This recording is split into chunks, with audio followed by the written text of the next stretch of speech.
अशा प्रकारे असताना त्या ठिकाणी माझ्या भगवान रामचंद्र प्रभूने सांगितलं, कारण जर साधुरत्न लक्ष्मणावर लग्न करायचं असेल तर असताना चिठ्ठीवर चालणार नाही म्हणजे वाघ माझा लक्ष्मण माझा असताना भाऊ, कारण तुझ्या पाठीवर गेलं तर तुझ्या बरोबर लग्न करील अशा प्रकारे माझा भगवान रामचंद्र प्रभू आणि त्या ठिकाणी बोलले, भाऊजी शिवाय तुमच्या चरण संपूर्ण कालपती श्रीरक्षण तुम्ही कठीण नवदावे, कारण शूर्पणखा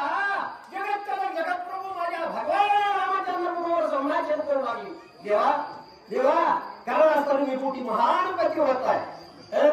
कारण पतिव्रतेचं नियमाचं धर्माचं अनुसरण राशीचा रूप धारण करून माझ्या भगवान रामचंद्र प्रभूवर बोलू लागले महाराज, कारण असं करणं बरं नाही देवा. अशा प्रकारे असताना ती शूर्पणखा आणि माझ्या भगवान रामचंद्र प्रभूला बोलली महाराज,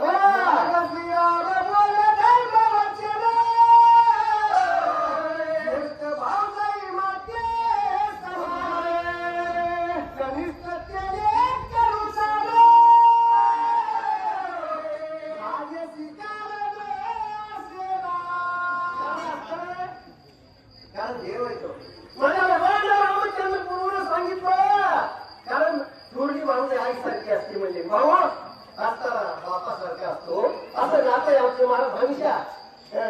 बाबा महाराज सांगतात की भाऊ कसा असावा, मोठा भाऊ कसा असतो, भाऊ जायचं नातं फार सुंदर गोड शब्द सांगतात महाराज. माझा भगवान रामचंद्र प्रभूने सांगितलं कोणाला शूर्पण केलं, अरे बापासारखा मोठा भाऊ असतो, भाऊजाई आईसारखी असती, लाज का लागण्याची काही गरज नाही, लाज तुला वाटू घेऊ नको असा माझा भगवान रामचंद्र प्रभू. आणि त्या ठिकाणी बोलू लागले, श्रीराम पुढे पाठीवर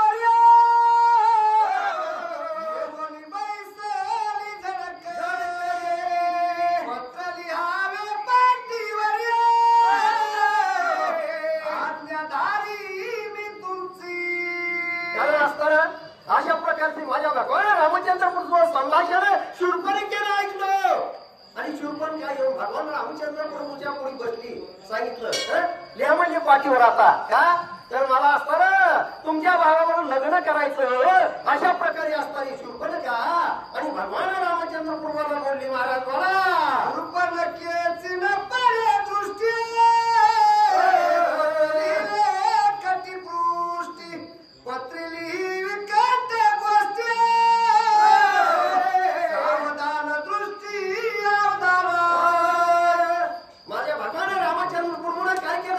शूर्पण केला समोर बसविलं आणि असताना पाठीवर